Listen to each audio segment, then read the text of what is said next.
It's okay. You're not the smart one. Every family has a decorative member, my dad said.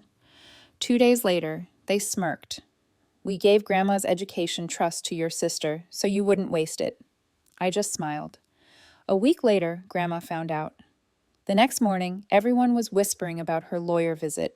My name is Ashley. I'm 27 years old, and in my family, I've always been the extra piece no one knew what to do with. Not the favorite, not the rebel, just the placeholder. My younger sister, Leah, has been the golden child since the day she was born. If I got a B+, it was, why didn't you push harder? If she scraped a C, it was, she's under pressure, give her some grace.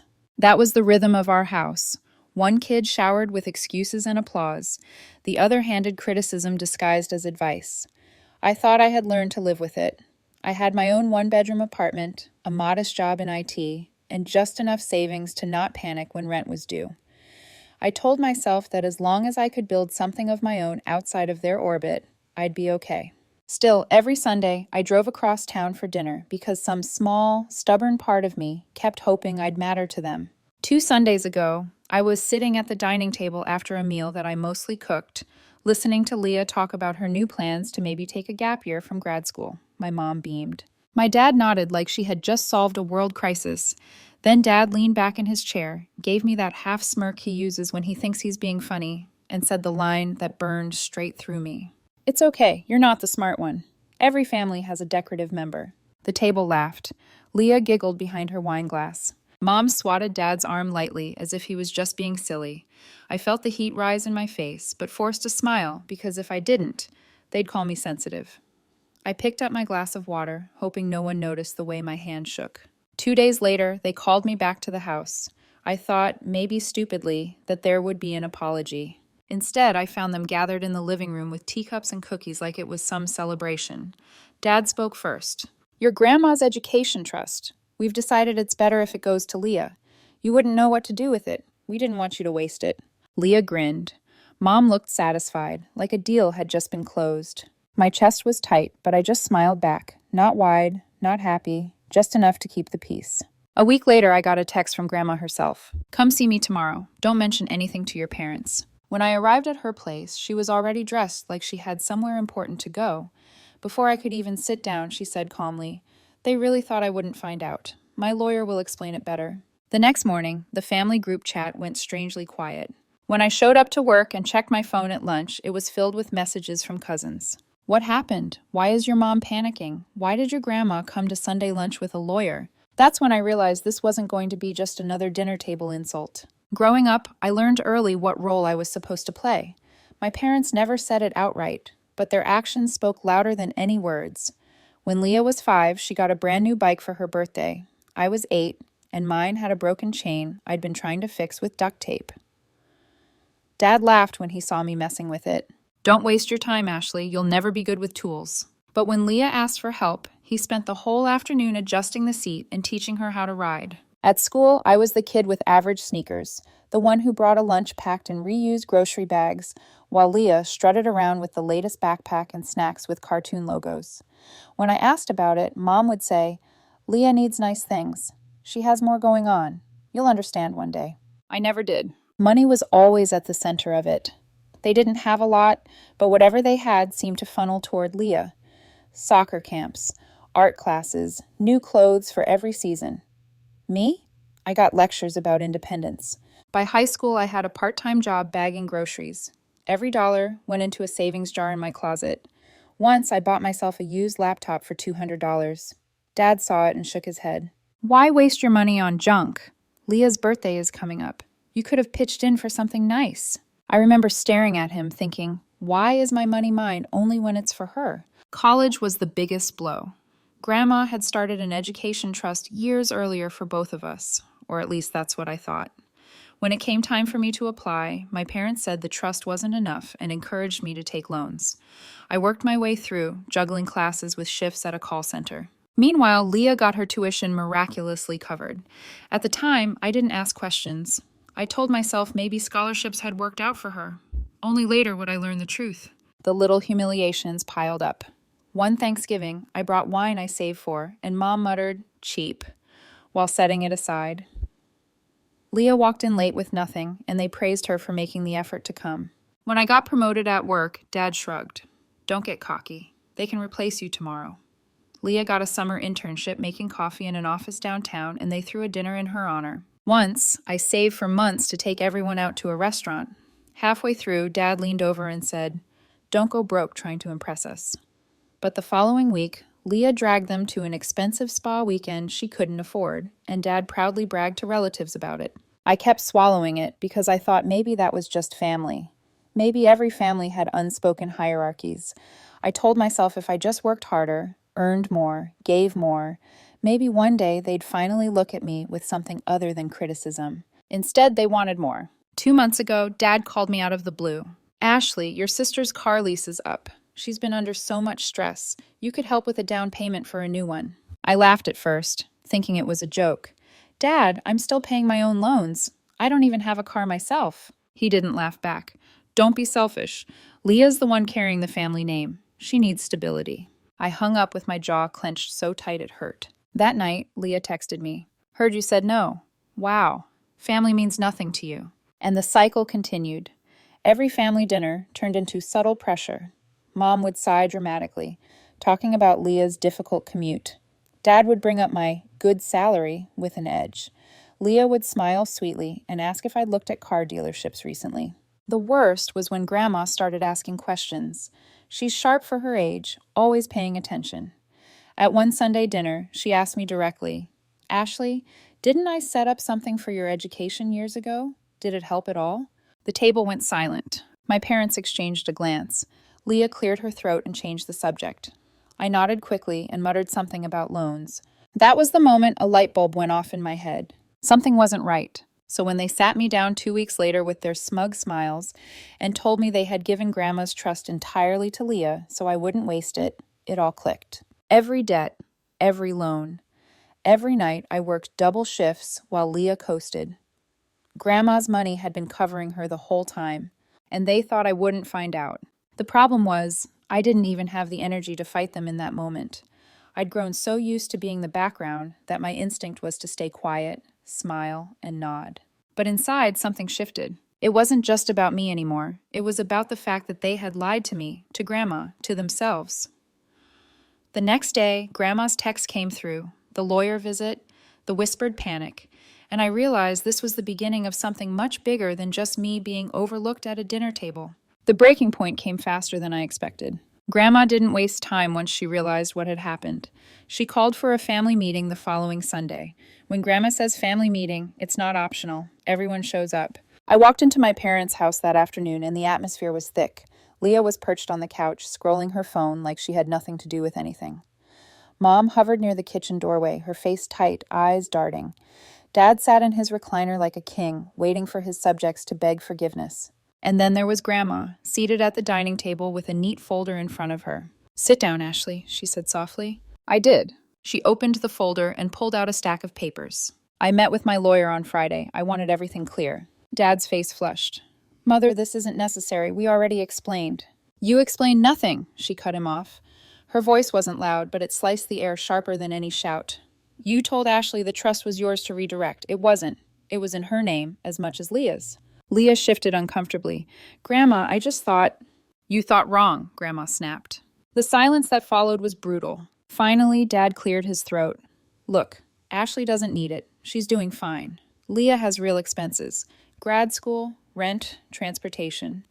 Ashley would waste it." My jaw tightened, but I didn't speak yet. Grandma turned to me. "Ashley, is that true? Would you waste it?" All eyes were on me. The old version of myself wanted to shrug and keep the peace, but something inside me finally broke open. "No," I said, my voice steadier than I felt. "I've been paying student loans for years, working late shifts, taking buses across town. Every dollar I've saved, I earned the hard way. If anyone was wasting money, it wasn't me." Leah scoffed. "Oh, please. You act like you're some martyr. You've always been bitter." I looked at her directly for the first time in weeks. "Bitter? Leah, you had a fully covered education while I went into debt. You got a car lease while I biked to work in the rain, and you knew exactly where that money came from." Her smirk faltered. Dad leaned forward. "Watch your tone. That money was used responsibly. Your sister's future is the family's future. You're just decorative." I interrupted him. My voice rose, but it wasn't anger, it was clarity. That's what you said, Dad. A decorative member. Do you know how many times I've replayed that in my head the past 2 weeks? He went silent. I kept going. This isn't about revenge. This is about closure. You took what wasn't yours. You lied to me. You lied to Grandma. And you expect me to smile and keep pretending I'm okay being the backup plan while Leah gets everything handed to her. Mom finally spoke, her voice dripping with manipulation. Ashley, don't be dramatic. We did what we thought was best. Families make sacrifices. Yeah, I said coldly, and somehow I'm always the sacrifice. The room was dead quiet. I felt my pulse hammering in my ears, but I didn't stop. I'm not giving you another dime. I'm not covering Leah's car. I'm not co-signing loans. I'm not bailing anyone out. I've carried this family's guilt long enough. Leah's voice cracked, angry but shaky. You're selfish. You'd let me drown while you sit on your little paycheck acting superior. I shook my head. I'd let you face reality for once in your life. Grandma slid the papers across the table toward me. The trust is being corrected. Half was always yours, Ashley. It'll take some time, but it will be transferred properly. Your parents don't control it anymore. Dad stood abruptly. This is ridiculous. We've supported her whole life. She owes us. No, I cut in, my voice calm this time. I don't owe you anything. Not anymore. I pushed my chair back and stood. My hands weren't shaking now. For the first time, I felt taller than all of them. Even while they sat staring at me with a mix of shock and anger, I grabbed my jacket from the chair. I'm done playing the decorative role. From now on, you'll have to find someone else to dismiss. No one said a word as I walked out. The door clicked shut behind me, but the silence inside me was loud, solid, final. For the first time in 27 years, I had drawn a line they couldn't erase. The hours after that meeting felt strange. I sat in my apartment with the TV on mute, staring at my phone as the notifications piled up. 12 missed calls from Mom, 8 from Dad, 6 from Leah, and 1 text that read only, "You're tearing this family apart." It was the same phrase they'd used my whole life whenever I didn't fall in line. I almost laughed. This time, though, it didn't sting. It sounded like background noise. By the next morning, the group chat was blowing up. Relatives I barely spoke to were chiming in. Maybe you should reconsider, Ashley. Your sister has so much potential. Don't ruin it with pride. Not a single person mentioned the trust. Not one person said, I'm sorry they lied to you. The manipulation was running on autopilot. But Grandma was different. She called me that evening, her voice calm. Don't answer them. The lawyer has it under control. You did nothing wrong. Hearing her say that felt like the first deep breath I'd taken in years. Meanwhile, my parents doubled down. Dad left me a voicemail.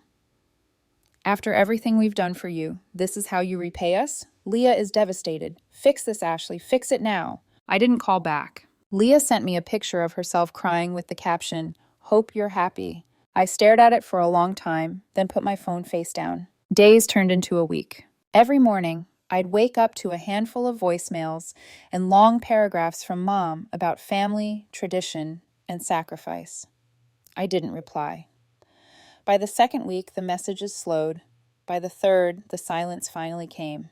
And with that silence came something else. Peace. I noticed how much lighter my days felt. I had time to cook breakfast without dreading the next guilt trip call. I went to the gym after work and actually enjoyed it. I started sleeping better.